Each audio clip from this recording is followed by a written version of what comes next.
Uh, it's a great day. I hope you all had a great day throughout the sessions. So I'm Sandeep. I lead the Mosaic AI model training team at Databricks. And in today's talk, we will be talking about our learnings from training a very large language models from scratch at Databricks and all the gotchas learnings that we had through this journey. So first of all, what's our mission? Our mission is to help every customers to be able to build a custom AI models on their unique data sets, adapting to a high quality responses on their domain and in an efficient and cost effective way. So in training LLM, there are two general paths. The path one is you decide that you want to train from scratch. You pick your model. You pick your model, you pick your data, you pick the problem to be solved, and then you pre-train a model, and then you fine-tune to adapt.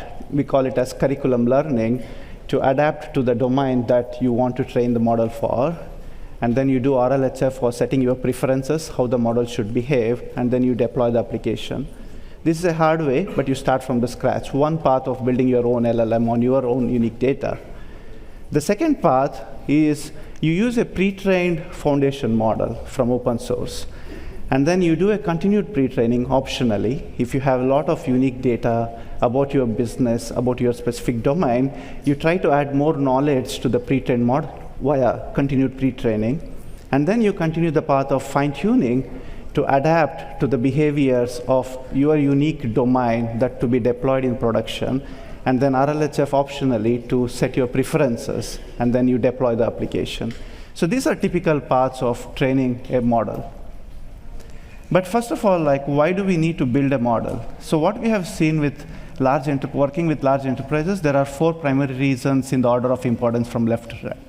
The first one, most important thing, is privacy. You need to own your data, and it's just not the data, but it's also the model, which is an IP of any given enterprise. So it's for the privacy reasons.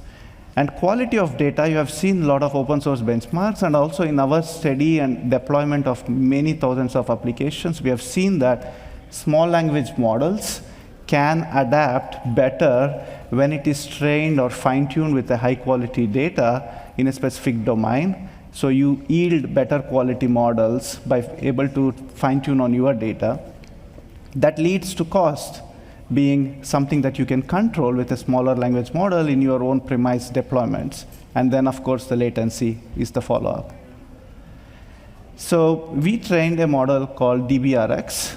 It's an open source LLM model. And this model development led us starting from infrastructure to the science and various other trenches and all the learnings. And this is going to be the base of today's talk. So before we jump into the learnings, I want to set the foundations about what this DBRX model was. So DBRX is an open LLM model built entirely at Databricks by our research team. And we used a data size of 12 trillion tokens. Just as a reference, the Llama 3 models, the recent one, uses approximately 15 trillion tokens.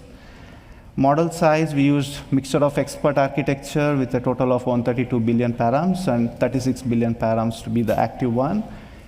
And we used around 3072 H100 GPU cluster for training these models. So why did we build DBRX? First of all, we wanted to contribute to the open source with a commercially viable state-of-the-art LLM. And we wanted to help enterprises who are in the journey of building their own LLM, and we should know the art and science of building the LLM. And then the infrastructure, the engines, the software stack needed to train a large LLM needs to be battle tested, and this was one of the ways for us to battle test on our own home ground while making it available for the enterprises. And of course, building all the experiences and learnings throughout this. So in this talk, we'll talk about these experiences and some of the gotchas. So to put together everything at a very high meta level, what we think is we need to start small and then work our way up. For example, starting with a smaller model, starting with a smaller data set, doing evaluation early, and go on from there. And then we learned the hard way that we don't trust what you read in the literature as is. you need to test everything for your data, because there are a lot of subtle changes that you will have starting from your data to the model architecture to the infra and various evaluation sets. And don't trust just the intuition, received wisdom, or a rumor. You have to test everything. So basically, run everything with a science-backed experimentation mechanisms. It's a process and a discipline. Lastly, do the math. It's very critical to understand, and it's very easy to set back-of-envelope calculation to be able to project around cost, around quality. Doing the math is very critical than having some hypothesis and intuitions. So in building a LLM model, these are the 4 steps in the roadmap. First, defining the success, which is setting the evaluation criteria and what are the evaluation setup that you are going to have. Second, understanding the budget.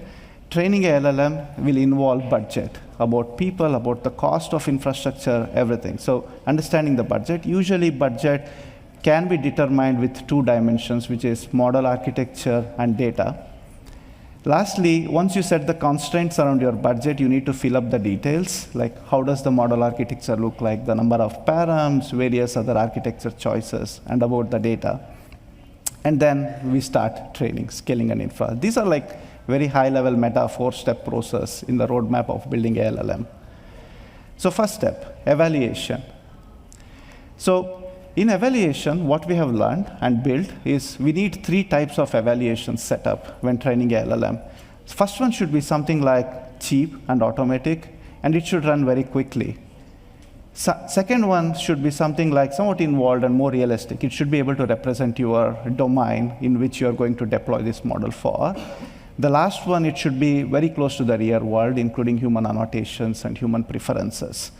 So we need to segregate our evaluation data set into these 3 categories, and we'll dive deep into each of those things and some examples of how we can actually do that. The first category is something cheap and automatic. So what this evaluation set helps us is in the inner development loop. Building a LLM is not start a system and then finally you get a model out that can be evaluated and deployed. It's more an iterative approach, continuously adapting your hyperparameters, your data strategies, data mix. You need to have continuous adjustment of your strategy throughout the development of this LLM. So this something cheap and automatic evaluation setup will help your research and engineering team to have an inner development loop which is very quick, fast, and be able to guide the path to be taken. And it should have generally like right and wrong answers typical to any evaluation data set. And for DBRX, we used something that we built in-house called Mosaic Gauntlet. It's an open source tool, and there is a paper, blog post detailing more about that. At very high level, Gauntlet is a tool or a framework of evaluation with aggregation of various open available data sets, and it categorizes into three problem types. And the second category is somewhat involved and more realistic. So it needs to evaluate the generative behavior of the model. So the first one is more like a knowledge check. Is that the model going appropriately well? This is more about the behaviors, generative, hallucination, all of these things comes into picture. And typically, this step uses LLM as a judge. And for DBRX, we use these benchmarks and then combine together with a LLM as a judge to be able to guide us. And that second step is usually done after a few epochs. It's not a regular thing. Something cheap and quick is done very regularly. And it's like a tool that should be automatable. And second one is done in very few epochs to make sure that the directions on the generative behavior of the model is going in the right directions. And the last one, something close to real world, should be as close to as possible where it would be deployed. The model would go into production. It should have real human evaluation in its setup, and it slots into the existing A/B testing. For example, if you're building a model, you have a production app, and this is a model 2 coming in, you should be able to have like a A/B testing endpoint where you can deploy this model and get some inputs about its behavior in an alpha way. And for DBRX, we used human annotations. We also deployed the model checkpoints while training into customer feedbacks. We did bug bashes within the company, hosting this model in various workflows. And for image models, we believed that human preferences in the product is going to be very critical to get the insight. So that was about how one set, like it's not evaluation, it's not just one big gauntlet, it's categories, development loop, and a midpoint, and then a very thorough evaluation with a human preferences input for it. The other gotcha we learned through the journey is you need to read through your evaluation data sets and results very carefully. Here are some examples where there were some challenges with the established open benchmarks, and this also replicates and reflects on our findings too, where we saw some of the GPT-4's mistakes that were treated as mistakes is not actually mistakes, it could be treated as correctness. And Inflection recently published a similar thing where they had up to 25% of improvement in the data sets for correctness of the evaluation set. So what we measure is what we get the model at the end, so making sure that evaluation is understood is very critical as part of the building a model. The second step in the roadmap of building is setting the constraints about how your model should look like. Let's attempt in different ways. Let's see the training compute cost as a dimension to be able to set the budget for. Let's assume you have a budget to train the better model. Usually the training cost of the model is a factor of model size and the data size. And in one extreme, we can take a very giant model with a very little data, or the other extreme could be a tiny model with a lot of data. And the answer is somewhere in between. That's what we found out, and you have seen the Llama series of models. One paper worth referencing here, which came in, which served as a scaling law for a long time, was number of tokens or the data you use should be approximately 20 times the parameters of the model. But the thing is, we only talked about data and the infrastructure cost to train a model. But the thing is, model is trained to deploy the model. So inference cost becomes a key part of calculating your constraints of what type of LLM you want to train or fine-tune. So is it worth training a smaller than optimal model to reduce inference cost? We believe so. We can get a very high quality model with relatively smaller model on large amount of data, and has a benefit of lower inference cost. The other way of looking at that is the Llama models. What we saw, the important part is this table, where Chinchilla Law, while it stayed for a long time, 20 times the number of parameter, TPR is the tokens to parameter ratio. You can see that Llama 2, 285 times, it broke 20 by like 12x. And the recent Llama 3 releases is already like very high. The 8B models are like close to 1,800 times the parameter ratio. So what it says is that relatively smaller model, somewhere in the midpoint, not 1B model, like 7 to 8B, with large amount of data has yielded better results and also better budget in the overall life cycle, including the inference cost. So in the compute plus data cost, you will basically be looking at structuring your overall cost budget constraints into 4 phases: pre-training, curriculum learning, fine-tuning, and RLHF. Just to give you some rough estimate, to recall, we used 12 trillion tokens of data to train this model. So around 10 trillion tokens of data was used in the pre-training phase. We used around 1 trillion of high-quality data for curriculum learning. Curriculum learning, let's call it like adapting and providing more specific knowledge. Pre-training is more like a general knowledge, grammar, and all of it. And fine-tuning, we have used around 10K to 100K instructions, and then similarly RLHF, 10K to 100K preferences. That has worked really well in our scientific experiments in building the LLMs. So what does this contain actually? So you can see like you have many open data sets available, you clean it up, you use it, and usually the organizations of the data look something like this, equally divided, and your data is like some smaller part of it, but you're trying to build a general knowledge capability of the model as part of the pre-training. When it comes to curriculum learning, you start to see your data should be more than the generic data such as Wikipedia. And then StarCoder here is an example of a specific capability, which is with respect to the coding abilities of the model. So you can see that in curriculum learning, you need to understand what type of curriculum learning you want this model to learn, what are the competencies this model to learn, and you start to increase those data, which is called as high quality data. And then in fine-tuning, your data and human annotations becomes most of it, because now you are trying to adapt your LLM to be able to work on your application in your domain. But interestingly, what we found, both these are the quotes from the Llama paper and also our observations, is that synthetically generated data has helped a lot in fine-tuning as good as human annotated data.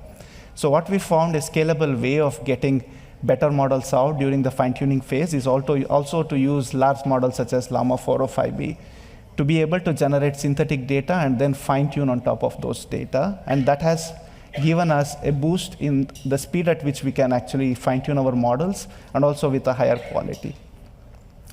The last thing is like RLHF or preference setting. It's usually always your data and then your human annotations. So overall, we set the constraints around the compute, data, and then also the inference cost is a critical key while calculating the budget constraints of training a model. Like what type of model should have a factor of inference cost that you want to budget for. But what data do we use for? So we don't spend much time here, but these are all some available open data sets that you can use it for pre-train that we use it for. There are certain challenges like, do you distribute evenly? Do you upsample certain data set? It depends on the model that you want to build. And we have seen that usually distributing evenly has helped us to build a good pre-trained model with generic knowledge. And then curriculum learning becomes a key part where we do the upsampling of specific data set, like I highlighted the star coder, for example, for coding abilities of the model. And here is a snapshot of what Llama dataset used for reference. So the summary of this is that we observed that value of better data is extremely underappreciated, and it's very key. For example, MPT7B is a first series of LLMs we trained in April of 2023. And DBRX is like the second generation with MOE architecture. So we tried to train the same model with the better data, like the data we prepared with the DBRX with all the techniques we just described. We saw that without any model architecture changes on the same model with this data, we were able to get like 8.1 percentage point improvement. So just with better data on the same models, we'll be able to achieve higher quality models. And interestingly, when we halved the data, like the higher quality data, we were able to still beat the previous accuracy that we were able to achieve in the older version of the model, just with the data cleaning and data preparation techniques. So with better data set, we always get a better model, and it's very critical. So key questions to ask is all about how do you mix freshness, repetition, quality versus quantity, and then it's all about running the experiments, and hence that evaluation, small, something hacky that can be automatable becomes a key part in the initial journey. So one of the things that we have seen, a risk, is that these behaviors doesn't show up until a certain scale. For example, we saw we need to train a 7B model on 2 trillion tokens approximately to start getting signal on coding benchmarks. So it's not that few epochs, first 500 billion tokens will be able to help us to navigate our data strategy here. But what we observed is that certain scale for certain competency was needed to hit to be able to understand and navigate our data strategy. So once we set the constraint, we need to decide on the model, and we talked about the data, and the final thing is the model. So we took the beaten path, the transformer architecture, and then we just performed the next token prediction similar to every other transformers we have. We use quadratic attention. We use the Llama scaling rules, like we did not use the chinchilla, obvious. We saw the data strategy. And then we also use rope and atom optimization techniques. On the engines or the stack, we used FP8 and mixture of experts. For FP8, we saw that gave close to 1.7x speed up without loss of accuracy, and mixture of expert, we'll talk about it a bit. So this is just the speed up we saw. On FP8 training on H100, we were 1.8 faster than the BF16. So this was our preferred mode of model training stack. And mixture of expert, just a TLDR, it's like a bigger model, better than a smaller ones. And we know that bigger models are slower than smaller ones. And mixture of expert is like, how do you use a bigger model with a smaller model's behaviors with respect to the latency and cost? And quality of bigger model is always going to be better than the smaller model, and then we wanted to achieve the speed of smaller ones in the bigger model. That's the TLDR of mixture of experts. So we used DBRX small, like the with 6.6 billion active params. This slide is all about showcasing how fast things can run while also achieving a better quality.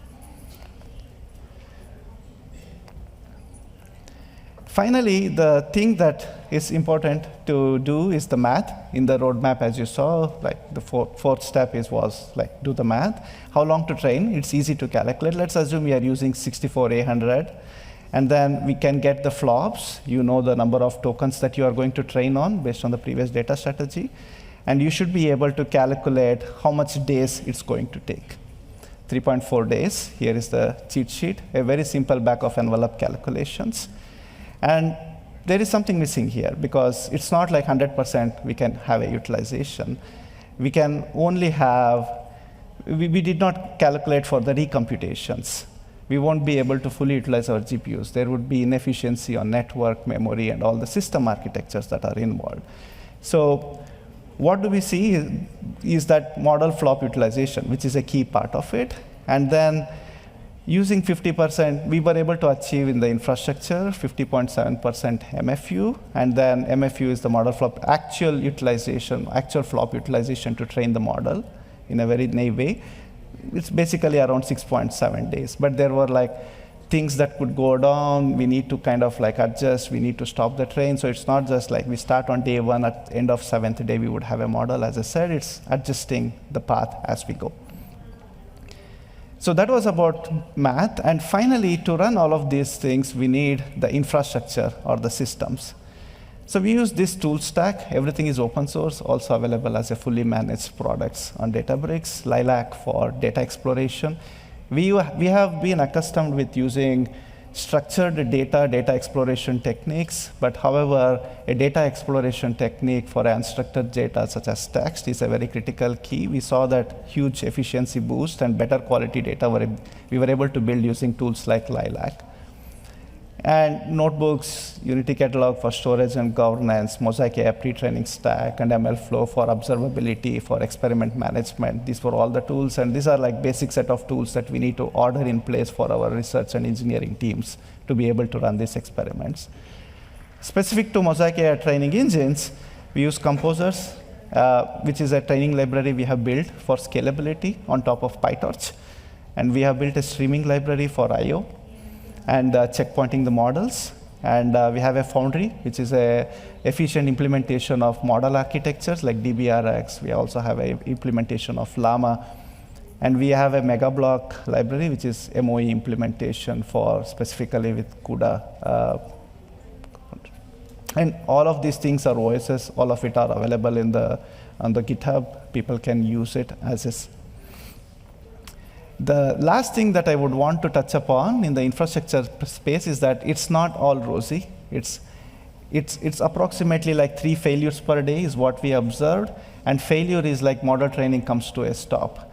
It's not a dynamic training where if you're running on 3,000 GPUs, one GPU goes down, you cannot continue with 2 999 GPUs. You need to stop the training, you need to replace the GPUs, you need to be able to like save the checkpoint, load the checkpoint, and continue the training. So there is a lot involved whenever there is a failure happening, and it would have impact on the developer productivity, the overall cost. For example, when you have stopped the whole 3,000 GPU cluster, for 1 GPU failure, you're not utilizing your remaining 2,999 GPUs as well, but you're paying the cost for it. So we observed that one of the things that it is very critical, like these are some of the things that you can see from our internal stack. We observed that one of the key things is automatic detection and recovery is very critical for efficient use of hardware and people and being able to build the LLMs. And then we need to pick a platform because our researchers shouldn't be worried about how do I replace this GPU, how do I save a checkpoint and get started and all of it. So picking a platform that lifts all, that gets all this undifferentiated stuff is very critical for being able to build a LLM. So one of the key learning out of all of these things, if you have to say, the key strategy design choice should be like there should not be any long-lived cluster. long-lived cluster is there shouldn't be a persistent storage usage because GPUs can go down. You need to be able to replace GPUs, scarcity of GPU, things going down, all of it will impact. So for that, streaming data from blob storage, the streaming data set library that I talked about earlier, and then being able to save the checkpoints in a streaming way, in async mode, these are all going to be critical nuts and bolts to enable no long-lived clusters for training a large language models. So putting this all together, we think the large language model process is all about an evaluation strategy followed by a data strategy, then the science of picking the right model, which should include the life cycle, the lifetime cost, including the inference, and a reliable system and infrastructure is critical for productivity, and it's all about process and discipline. Thank you. Thank you so much.